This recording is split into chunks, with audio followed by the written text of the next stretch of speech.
The Shawshank Redemption had long been regarded as one of the greatest classic films of all time. Some people had called it the ultimate inspirational movie. Others had seen it as a story about spiritual redemption for adults. But after watching the film over and over again, I had become convinced of one thing. This wasn't simply a story about escaping prison. It was a story about 20 years of perseverance, about an ordinary man who had fought through hardship in his own way, held on to hope, and eventually found his way back to a life of his own.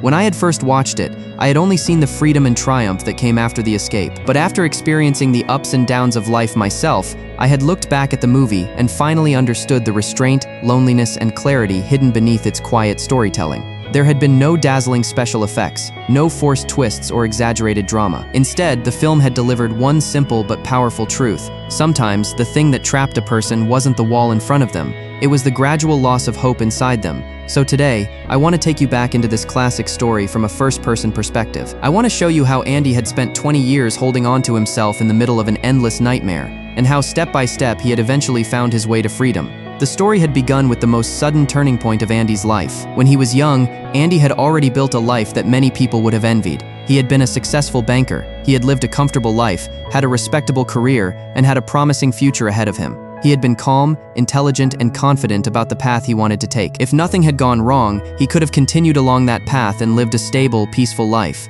But the biggest changes in life often came without warning. Andy's marriage had begun to fall apart, his wife's feelings had changed, and the peaceful life he had once known had started to crack. Before he had even had time to recover from the collapse of his marriage, a sudden case had completely changed his life. His wife and another man had been found dead, and the evidence at the scene had eventually pointed toward Andy. Andy had always insisted that he was innocent, but under the circumstances, he had not been able to provide enough evidence to prove it. In the end, he had been convicted and sentenced to 2 life terms. Overnight, the young man who had once lived a respectable and comfortable life had gone from the world he knew into Shawshank Prison. I had watched him put on the prison uniform and walk through the gates of that massive prison surrounded by walls. Strangely, he hadn't completely lost control the way I had expected. There had been heaviness in his eyes, but he had still maintained a calmness that was almost impossible to understand. At the time, I hadn't understood how he could remain so calm. Later, I had realized something. Sometimes, real strength wasn't about fighting back loudly. It was about seeing reality clearly and still refusing to give up your own choices. For someone who had just entered Shawshank, adapting to the environment had been incredibly difficult. The prison might have appeared orderly from the outside, but behind those walls, it had been filled with complicated relationships and strict rules. The guards had held enormous authority, while different groups of inmates had formed their own circles and alliances. For a newcomer, learning how to survive in that environment hadn't been easy. Some people had resisted, some had stayed silent, and others had slowly become accustomed to prison life as the years passed. I had watched firsthand just how frightening institutionalization could be. When many prisoners had first arrived, they had still had their own goals. They had still dreamed about the future. But as the days had turned into years, they had slowly become accustomed to having every part of their lives decided for them. They had gotten used to being told what to do. They had gotten used to living according to someone else's schedule. Eventually, some of them had even forgotten what kind of life they had wanted after leaving. At first, they had struggled to adapt. Later, they had completely accepted the system. At first, they had dreamed about freedom. Eventually, they had convinced themselves that freedom had nothing to do with them anymore. The truly frightening thing hadn't always been the walls. It had been watching a person slowly lose the desire to change their situation. But Andy had been different. He had been one of the few people inside Shawshank who had remained completely clear-minded. When he had first arrived,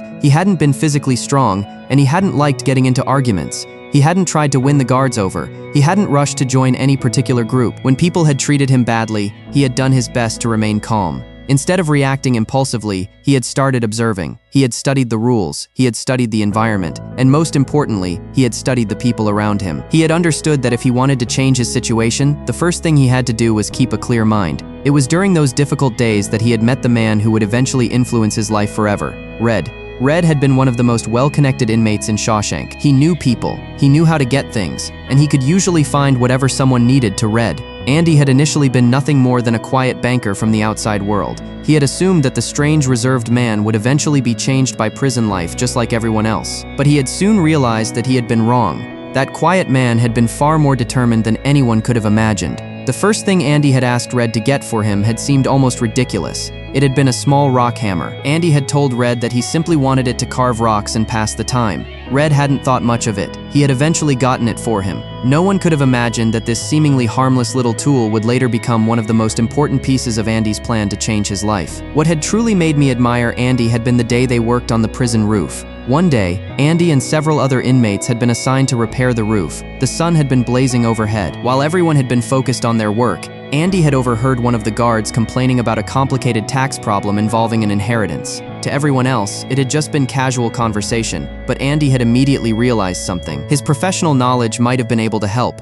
so he had walked over. That decision had taken tremendous courage. The environment inside Shawshank hadn't exactly encouraged inmates to step forward and speak freely, but Andy had trusted his judgment. Using the financial knowledge he had gained over years as a banker, he had helped the guard find a legal solution to the problem. Throughout the conversation, he had remained calm and professional. In the end, he hadn't just solved the guard's problem. He had also managed to get something incredibly valuable for his fellow inmates, a brief moment of peace. I had never forgotten that scene. The sunlight had poured over the rooftop. The inmates had sat there drinking cold beer, smiling and enjoying a rare moment of normal life. And Andy had sat quietly off to the side. He hadn't joined them. He had simply watched. At that moment, I had suddenly understood. His body had been trapped behind the prison walls, but his mind had never truly been imprisoned. Other people had seen nothing more than a brief break from prison life. Andy had seen an opportunity to change his position. From that point on, his life had slowly begun to change. More and more guards had learned about his financial skills. They had started asking him to handle their financial affairs.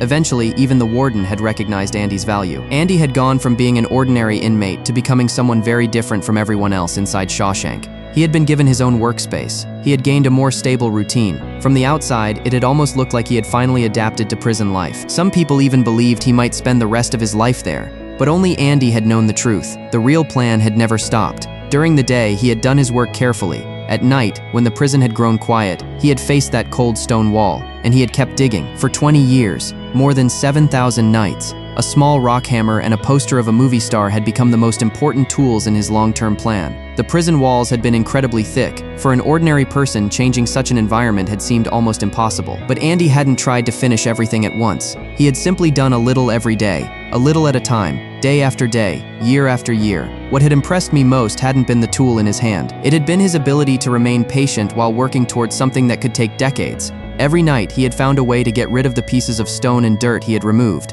The next day, during recreation, he had slowly carried them outside. He had done that for 20 years. No one had noticed, no one had known, and no one could have imagined how much determination a person needed to keep doing something so repetitive, so lonely, and so uncertain for that long. During those 20 years, Andy had obviously felt lonely. He had been exhausted. He had probably questioned himself, but he had never truly given up. While other people had slowly become comfortable with prison life, Andy had kept preparing for the future. And more importantly, even while searching for a way out, Andy had never allowed himself to lose his sense of kindness. He hadn't become cold simply because life had been unfair to him. Instead, he had continued trying to improve the environment around him. He had kept writing letters. He had continued asking the government for funding and support. For 6 long years, he had refused to stop. Eventually, he had succeeded in getting funding and thousands of books. The small, neglected prison library had slowly transformed into a real place where inmates could learn and grow. People had discovered books. Some had started studying. Some had learned new skills. And some had begun thinking seriously about the kind of life they wanted after leaving prison.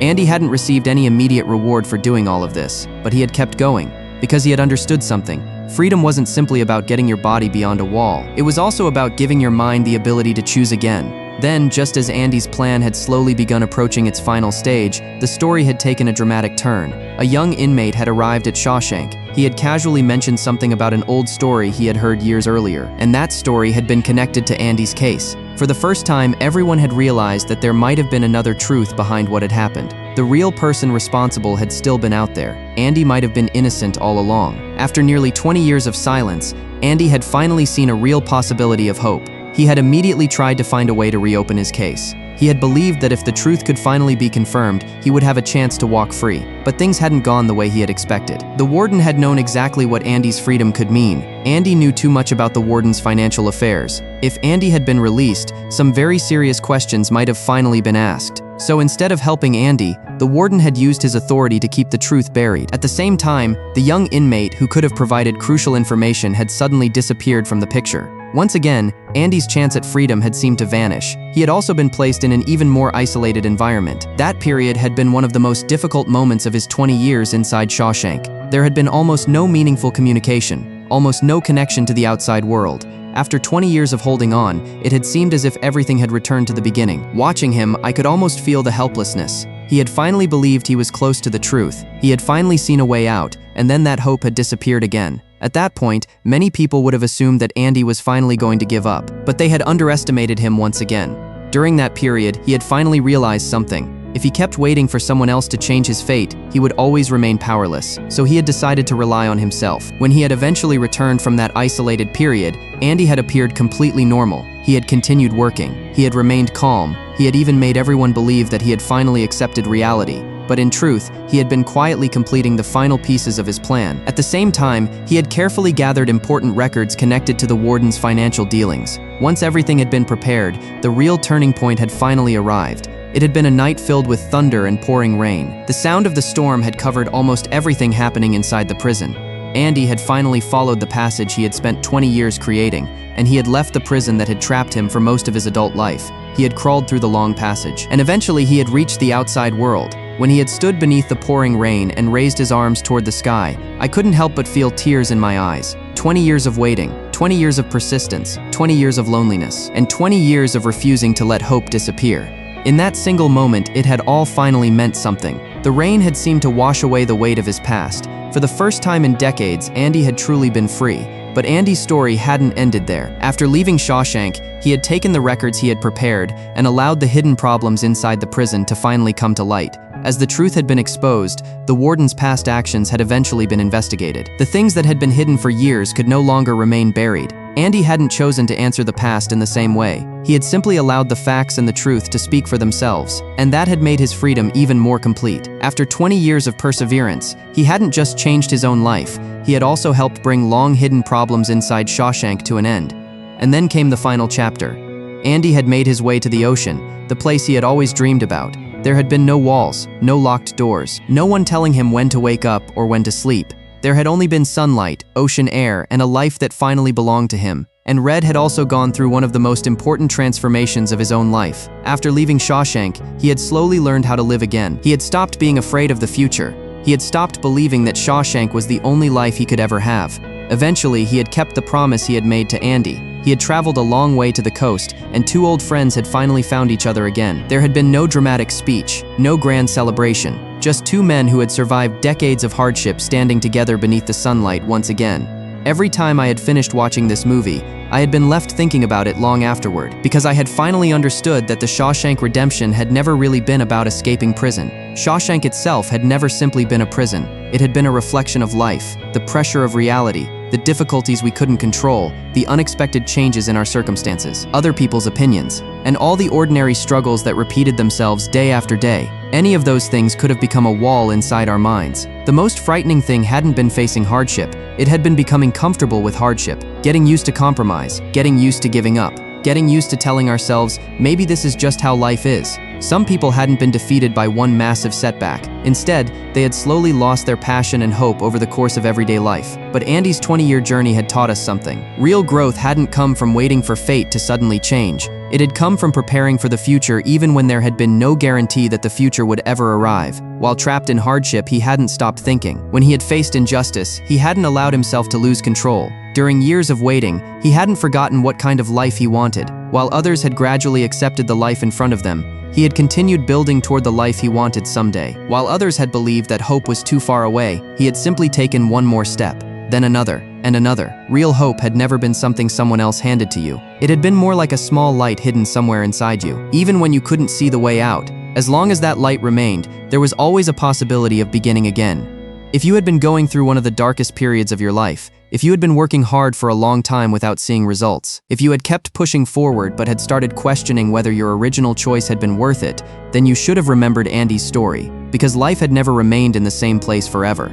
The hardship you had been facing at that moment wasn't necessarily the final answer. Just because you couldn't see the way out yet didn't mean there hadn't been one. Just because you had been moving slowly didn't mean you hadn't been moving forward. As long as you still had hope, as long as you were still willing to keep going, and as long as you hadn't completely given up on yourself, you still had the power to change your future.